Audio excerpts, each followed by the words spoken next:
Varicose వ్యాధితో బాధపడుతున్నారంట. తక్కువ ఖర్చుతో ట్రీట్మెంట్ కావాలి అనుకుంటే ఎవిస్ హాస్పిటల్ని సంప్రదించండి. నమస్తే రమ్మగారు. నమస్తే జయ. రమ్మగారు, పిల్లలు భయపడుతున్నా, దెయ్యాల సినిమాలు చూస్తున్నా, లేదంటే ఏదైనా ట్రావెల్ చేస్తున్నా వెంటనే జై హనుమాన్ అనుకోమంటాం. లేకపోతే హనుమాన్ చాలీసా చదువుకుంటే మంచిది, భయం పోతుందంటాం. భయం అనగానే హనుమాన్, ఇవి రెండు ఈక్వల్గా ఉంటాయి అన్నమాట కదండి.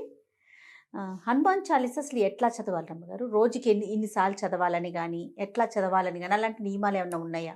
తర్వాత గ్రాంధికం కూడా కాదు కదండి, దాన్ని చదువుకోవటం అంటే బాగా నేర్చుకోవాలి నాకు తెలిసి. వన్స్ నోటుకు వచ్చేసిందంటే మనం అలా రెగ్యులర్గా వెళ్ళిపోతుంటుంది. దాని యొక్క విశిష్టత ఏంటి మీరు కొంచెం పదునుగా చెప్పండి. ఆంజనేయ స్వామిని తలుచుకుంటే భయం పోతుంది, శక్తి వస్తుంది. అదొకటే కాకుండా చాలా వస్తాయి జయ.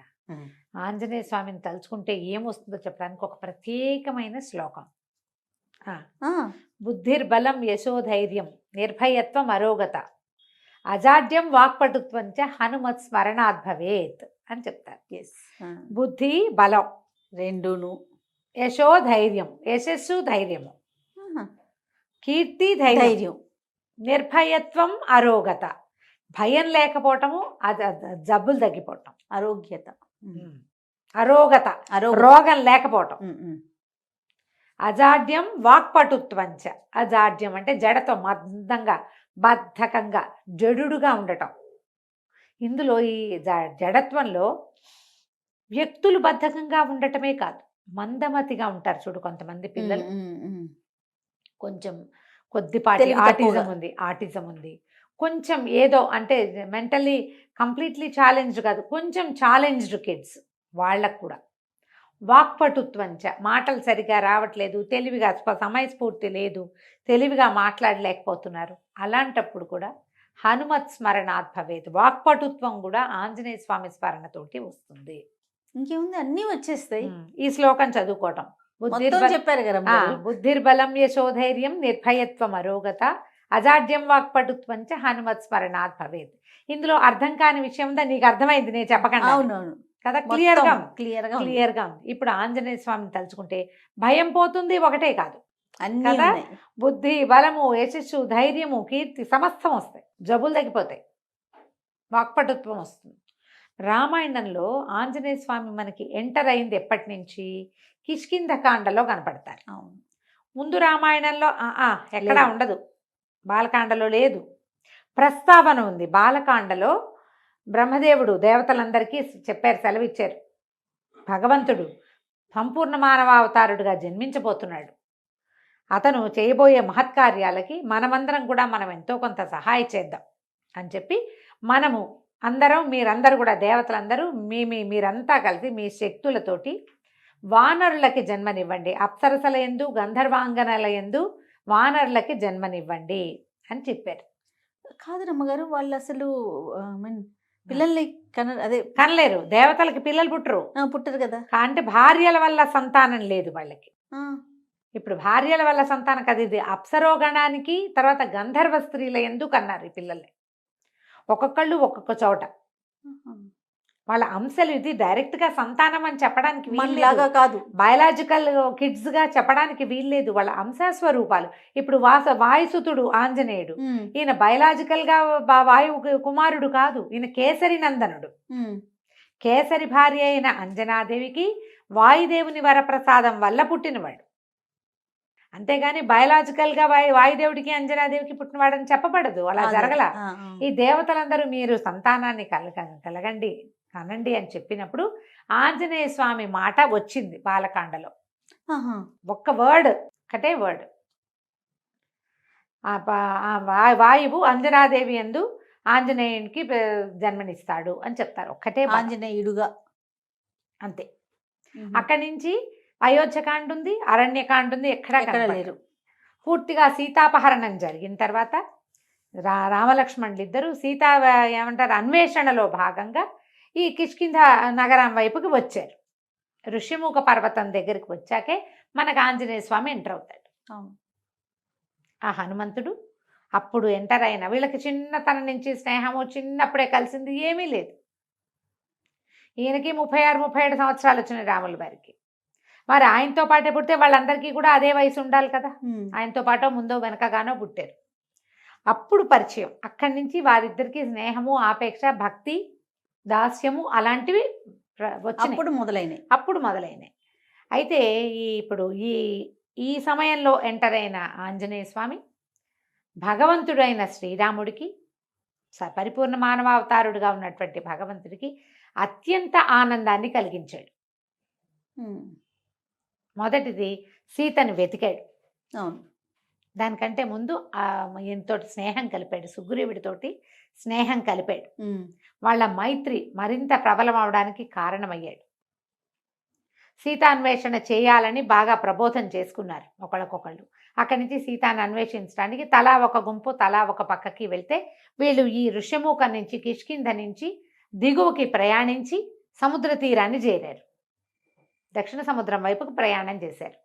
అక్కడ చాలా రకాలుగా తెలుసుకుని ఆయనకి అపరిమితమైన బల సంపన్నుడైనప్పటికీ శక్తి తెలియకుండా తెలివిగలవాడుగానే ఉన్నాడు, కానీ బలశాలిగా అప్పటిదాకా ప్రదర్శన లేదు ఆంజనేయ స్వామి పట్ల.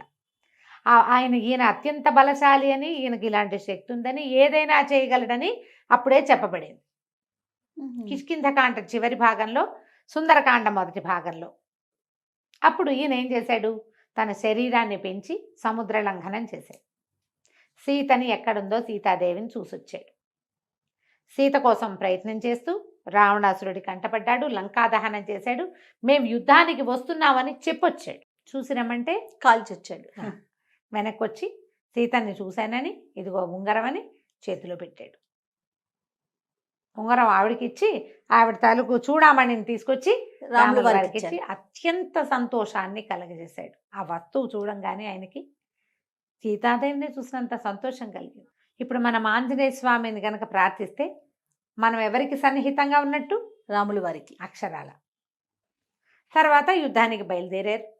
యుద్ధంలో కూడా ఆయన చెయ్యగలిగినంత సాయం చేశాడు ఆంజనేయ స్వామి. అపరిమితమైన ప్రీతితోటి ఈయన్ని కొలిచాడు. చిరంజీవిగా వరం పొందాడు. ఆయనకు అంతకుముందు ఉంది, రాముల వారి వల్ల కూడా వచ్చింది. ఎక్కడ రామనామ సంకీర్తనం ఉంటే అక్కడ ఆంజనేయ స్వామి ఉంటాడని చెప్తారు. ఎత్ర ఎత్ర రఘునాథ కీర్తనం తత్ర తత్ర కృతమస్తకాంజలిం బాష్పవారి పరిపూర్ణలోచనం మారుతిం నమత రాక్షసాంతకం. ఎక్కడ రామనామ స్మరణ ఉంటే అక్కడ ఆంజనేయ స్వామి ఉంటాడు. ఈ కథనాల వీటి వల్ల మనం ఆంజనేయ స్వామిని తలుచుకుంటే భగవంతుని సామీప్యాన్ని పొందినట్టు మనం ఆటోమేటిక్గా వస్తుంది. అందుకని పిల్లలకి హనుమాన్ చాలీసా నేర్పిద్దాము. ఆంజనేయ స్వామికి సంబంధించిన చాలా శ్లోకాలు ఉన్నాయి. ద్వాదశ నామావళి, ఆంజనేయ స్వామి తాలూకు ద్వాదశ నామావళి 12 నామాలు ఉన్నది, చిన్నది, అది చెప్పచ్చు. అక్కడి నుంచి హనుమాన్ చాలీసా పెద్ద చాలీసా అనగానే 40 కదా. అయితే ఈ 40 శ్లోకాలు దోహాలు అంటే చిన్న వాటి కదా, 4 లైన్లే. అవి కూడా సరిగా రాస్తే 2 లైన్లే వస్తాయి. తెలుగులోనూ చెప్పుకోవచ్చు. సంస్కృతం అంటే ఒరిజినల్ భాషలో తులసీదాస్ గారు రచించినటువంటి అవధి భాషలో ఉన్న హనుమాన్ చాలీసా అంటే డైరెక్ట్గా ఋషి ప్రోక్తం, ఋషి ఏం చెప్పారో అది. ఇప్పుడు వాల్మీకి మహాముని చెప్పిన రామాయణాన్ని ఋషి ఆయన తన కంటితో చూసి దాన్నంతా మనకు అందించారు. ఇప్పుడు ఆ వాక్యాలే మనం చదివితే అద్భుతమైన ప్రయోజనం లభిస్తుంది. అలాగే తర్వాత మన యుగంలో తులసీదాస్ గారు కూడా వాల్మీకి మహామునికి దగ్గర నుంచోగలిగిన స్థాయి కలిగిన ఋషితుల్యులు. ఆయన చెప్పినటువంటి హనుమాన్ చాలీసాని మనం అదే భాషలో చేస్తే చాలా మంచిది. ఆ భాష చెప్పలేకపోతాం, తప్పులు వస్తాయనిపిస్తే తెలుగు భాషలో మనకి అవకాశం ఉంది, అది కూడా చెప్పుకోవచ్చు. హనుమాన్ చాలీసా సింపుల్గా వస్తుంది పిల్లలకి. ఏదైనా ట్యూన్లో నేర్పించుకోవటమే. 2 పద్యాలు చొప్పున, దోహాలు చొప్పున చెప్పినా కూడా వచ్చేస్తాయి. అవును, రోజు చెప్తుంటే చక్కగా వస్తుంది. సాయంకాలం పూట పిల్లలకి చెప్పండి. పిల్లల్ని ఇదేంటంటే ఇదేదో చదివితే అదేదో వస్తుందని కాదు.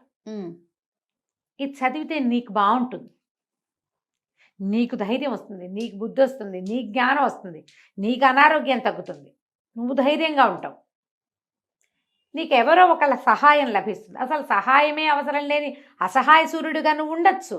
ఆంజనేయ స్వామికి ఎవరు సహాయం చేశారు? లక్ష్మణ స్వామిని బతికించడానికి ఈయన ఏం చేశాడు? సంజీవ పర్వతానికి పరిగెత్తుకుంటూ వెళ్ళాడు. అవును. ఆయన ఒక్కడే తెచ్చాడు. ఎవరు సహాయం చేశారు? ఎవరు చేయలేదుగా. ఉమ్, ఉమ్. అసహాయ సూర్యుడిగా అవుతారు అని చెప్పి నేర్పించి దాన్ని మెల్లిగా రోజు వారడికి చదవటంలో పెట్టండి. దీనికి ప్రారంభం ఏంటంటే తల్లిదండ్రికి వచ్చి ఉండాలమ్మా. అది పిల్లాడికి ఇప్పుడు నాబోటి పెద్దమ్మతోటి నేర్పించడం గొప్ప కాదు. ఉమ్, ఉమ్. నువ్వు కూడా నేర్చుకో, నువ్వు కూడా చదువు. శనివారమో మంగళవారమో చదవటం, గుళ్ళోకి తీసుకెళ్తే గుళ్ళో నాన్న హనుమాన్ చాలీసా చెప్పుకో అని చాలీసా చెప్పిచ్చేసేయాలి పిల్లలతోటి. ఉమ్. ఇది మనం 3వ ఏటి నుంచి మొదలు పెట్టచ్చు. మా పిల్లలకి నేను అట్లా చెప్పాను చేయాలి.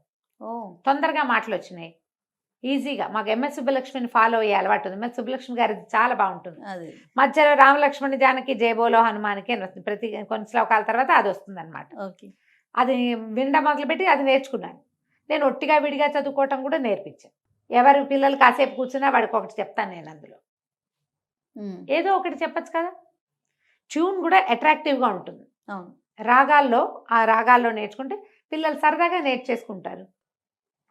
ఆలోచించండి. తప్పకుండా. ఇప్పుడు కళ్ళు మూసుకుంటే నాకు సుబ్బలక్ష్మి గారి గొంతు అట్లా వినపడుతుంది.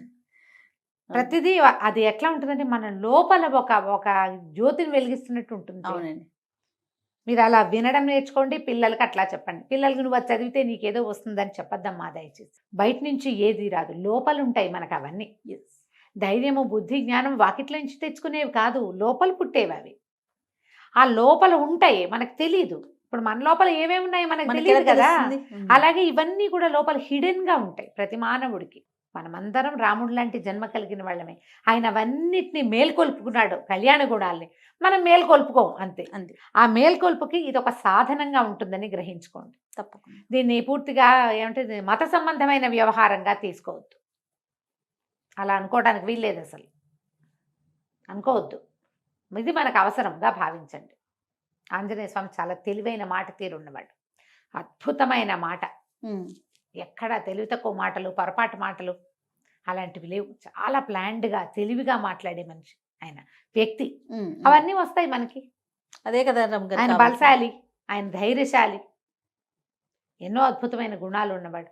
అవన్నీ మనకు కూడా కావాలి. మనం ఇన్స్పిరేషన్గా తీసుకోమా వాళ్ళని వీళ్ళని అందరినీ. అవును. ఆంజనేయ స్వామి మన ఇన్స్పిరేషన్. బాగుంది.